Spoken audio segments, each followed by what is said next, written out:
आज के इस चौपाल के समापन कार्यक्रम में मुझे यहाँ आने का सौभाग्य प्राप्त हुआ।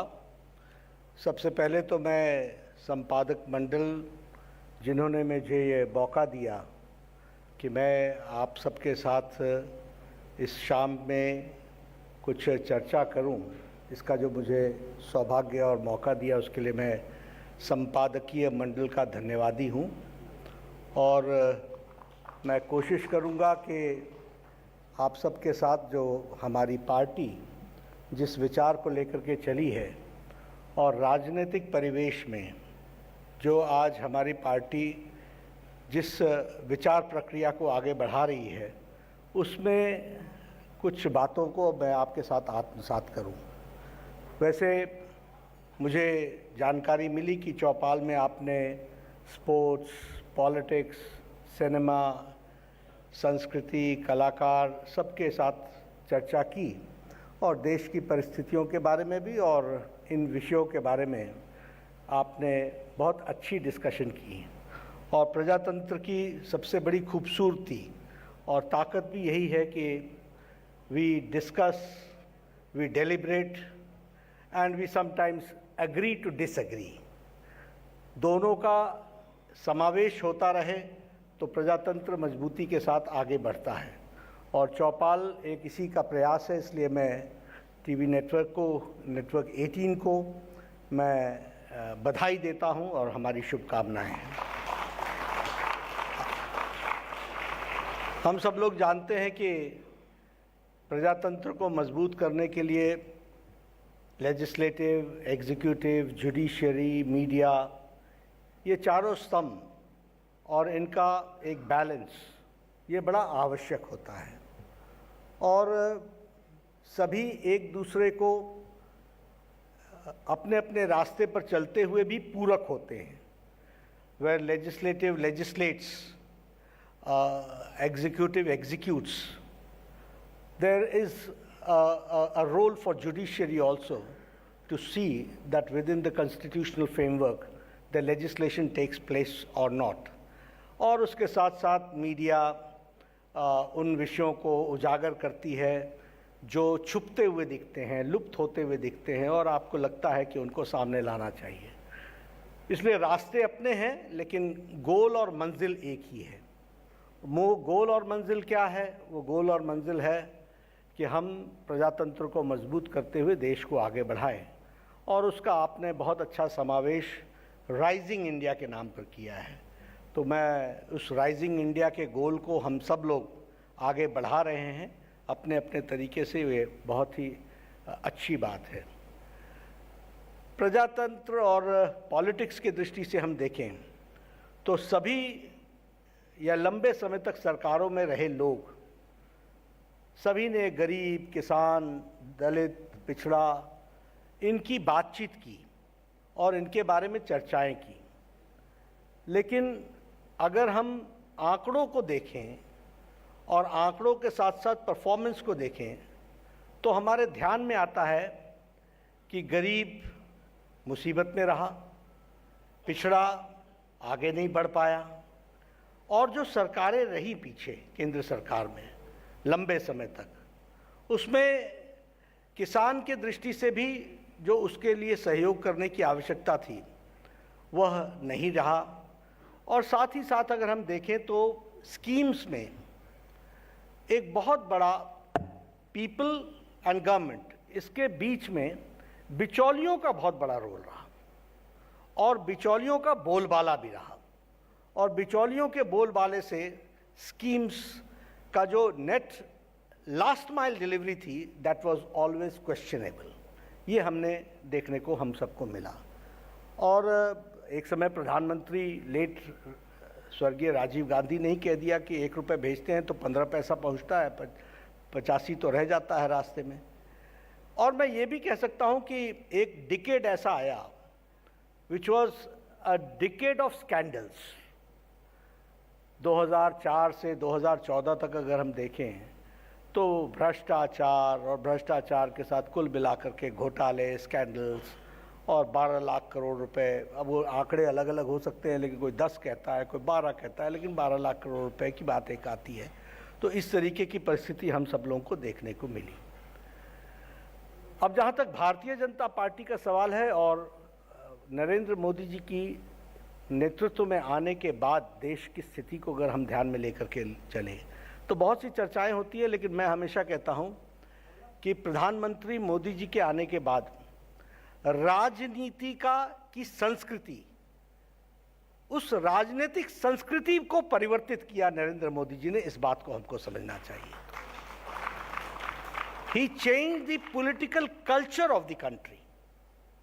And when I say this, I don't say because he's our party's leader, but he's the leader of the nation, and he's the prime minister, and he's internationally acclaimed also. But I say on facts. आप बताइए, आप 2014 के पहले political party का culture देख लीजिए, अन्य political पार्टियों का। Vote bank, divisive politics, non-performance, performance never an issue, never an agenda। और अब 2014 के बाद की आप संस्कृति देखिए, सारी पॉलिटिकल पार्टी विकास, डेवलपमेंट, परफॉर्मेंस, इसकी चर्चाएं करने लगी। Who taught them? It was Narendra Modi's politics, उसकी संस्कृति ने आज पॉलिटिकल पार्टीज को मजबूर कर दिया है कि वो वोट बैंक के पॉलिटिक्स से करते तो अभी भी वही हैं, लेकिन कम से कम चेहरा बदलने की कोशिश की है और डेवलपमेंट की तरफ उन्होंने अपनी बात को रखने का प्रयास किया है। ये पॉलिटिकल कल्चर हमको देखने को मिलता है। दूसरी बात, आप जम्मू कश्मीर से लेकर के नीचे तक चले जाइए। आज प्रजातंत्र के लिए सबसे बड़ा खतरा क्या है? एक तरफ ideological based national political party with cadre BJP खड़ी है, सामने मुकाबला कौन कर रहा है? All parties which represent dynasty and families, national as well as regional parties। ये हमारे लिए अगर हम देखें तो डेमोक्रेसी के लिए ये बहुत बड़ा चैलेंज है, प्रजातंत्र के लिए बहुत बड़ा चैलेंज है, और इसकी गहराइयों को पॉलिटिकल साइंटिस्ट और एनालिसिस्ट के रूप में हमको समझने की आवश्यकता है। आप जम्मू कश्मीर उठाइए, आप हरियाणा उठाइए, आप उत्तर प्रदेश उठाइए, आप तेलंगाना उठाइए, आप आंध्र प्रदेश उठाइए, आप तमिलनाडु उठाइए, सब जगह आपको फैमिलीज मिल जाएंगी। अब महाराष्ट्र भी आजकल फैमिलीज की तरफ चल पड़ा। यानी ये जो पॉलिटिकल कल्चर में फैमिली डायनेस्टिक पॉलिटिक्स है, यह एक बहुत बड़ा एक चैलेंज बन गया है। और उस चैलेंज, और मैं ये कहूँगा कि हमारी पॉलिटिकल पार्टी में there is a conscious effort कि हम वंशवाद को से पार्टी को प्रभावित नहीं होने दे रहे हैं, और उसके लिए हमने कॉन्शियस एफर्ट किया है। अंदर अपनी पार्टी के अंदर भी उन सारी चीज़ों को आगे ठीक और रेक्टिफाई करने का प्रयास किया है। लेकिन इस बात को हमको समझना चाहिए कि एक लोकतंत्र के लिए जो चैलेंज हमारे सामने है, और मोदी जी के नेतृत्व में जहां सबका साथ, सबका विकास, सबका विश्वास, सबका प्रयास, इस बात को लेकर के आगे हम लोग बढ़े, तो उस थॉट प्रोसेस को अगर हम देखें तो वो अनफोल्डमेंट कैसे हुआ। इसीलिए मैं कहता हूँ, इसी Congress party, national Congress party, Indian national Congress, अपने आप को जो बोले, आज़ादी से लेकर के 2014 तक कांग्रेस पार्टी का आइडियोलॉजिकल यात्रा क्या रही है, उसको हमको समझना चाहिए। What has been the ideological path which they have taken. अगर आपको ध्यान में आएगा कि इट्स बिट्स एंड पीसेस, जब जो चल गया, जब जो नारा चल गया उसको चला लिया, लेकिन देश को आगे 20 साल बाद क्या आवश्यकता होगी और हमको किस रास्ते पर जाना है, ये नहीं था। और तभी मैं बड़े गौरव के साथ कह सकता हूं कि I represent a party which is ideological based, cadre based and a national party, and no compromise on ideology. This we have to understand. आप कहेंगे हमारा रास्ता क्या है? हमारा रास्ता है, अब उस समय हमको 1960s में लोग कहते थे what is your economic programme, what is your economic ideology. हम कहते थे इकोनॉमिक आइडियोलॉजी ये माइक्रो लेवल्स के बारे में चर्चा करने से पहले हमको अल्टीमेट पाथ तय करना है, और अल्टीमेट पाथ क्या था? इंटीग्रल ह्यूमनिज्म, एकात्म मानववाद। एकात्म मानववाद क्या था? जिसमें पेट, मन, बुद्धि, आत्मा सबका बैलेंस होकर के हर व्यक्ति को अभिव्यक्ति के साथ खड़ा हो सके, एक हेल्दी सोसाइटी बने, इसकी चिंता करना ये हमारा काम है। उसी का अनफोल्डमेंट क्या हुआ? अंत्योदय। उसी का अनफोल्डमेंट क्या हुआ? मोदी जी ने सबका साथ, सबका विकास, सबका प्रयास और सबका विश्वास, इस बात को लेकर के आगे बढ़े। तो दिस इज एन अनफोल्डमेंट, और उसी में से ये सारे प्रोग्राम, स्कीम्स और ये सब कुछ जो निकला वो उसी में से निकला। इस बात को भी हमको समझना चाहिए। अगर हम बात करें तो हम सबका साथ, सबका विकास की बात करते हैं। हमारे विरोधी हमेशा वोट बैंक पॉलिटिक्स की बात करते हैं, और वोट बैंक पॉलिटिक्स उनके जहन से निकलता नहीं है। वो उसी को अपना रास्ता मानते हैं, और फिर गवर्नमेंट्स भी जो देते रहे हैं, that has been representing a particular section of the society. It is not the governments do not represent the society as a whole. In totality वो हमारे को represent नहीं करते हैं। तो इस बात को भी हमको समझना चाहिए, ऐसा मुझे लगता है कि हमको ध्यान में रखने की ज़रूरत है। अब अगर मैं बात करूं डेवलपमेंट की, और 2014 के बाद प्राइम मिनिस्टर मोदी जी के नेतृत्व में योगदान की दृष्टि से, public memory is very short, इसलिए हमको याद नहीं रहता, और हम उनकी इम्पोर्टेंस को एक डे टू डे एक्टिविटी के रूप में ले लेते हैं। When Modi ji talked about स्वच्छता अभियान फ्रॉम द रैम्पार्ट्स ऑफ लाल किले के प्राचीर से उन्होंने चर्चा की, तो ऑपोजिशन ने मखौल उड़ाया। ये क्या प्रधानमंत्री है, लाल किले के प्राचीर से स्वच्छता की बात करता है, सफाई की बात करता है, कूड़ा उठाने की बात करता है? What is this Prime Minister? What is his vision?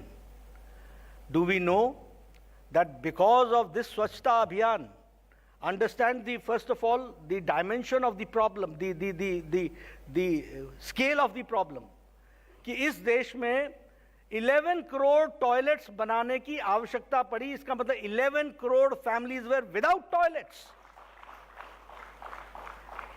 Now, do we understand what is the meaning of a house without a toilet? It means, it demeans the women empowerment. वो मातृशक्ति को एक बहुत बड़ा चैलेंज देती है। लोहिया ने 1960s में जाकर के अपने पार्लियामेंट में कहा कि मुझे शर्म आती है कि जब मैं सड़क पर चलता हूं तो महिलाएं बड़ी झुंड में आकर के अपने नेचुरल नीड्स के लिए सड़कों पर बिखरती हैं, और इस तरीके का उनके पार्लियामेंट का भाषण है। But nobody did anything. लेकिन आज 11 करोड़ फैमिलीज को अगर टॉयलेट मिलता है तो 11 करोड़ फैमिलीज का एम्पावरमेंट होता है, और स्पेशली विमेन का एम्पावरमेंट होता है। इस बात को हमको समझना चाहिए।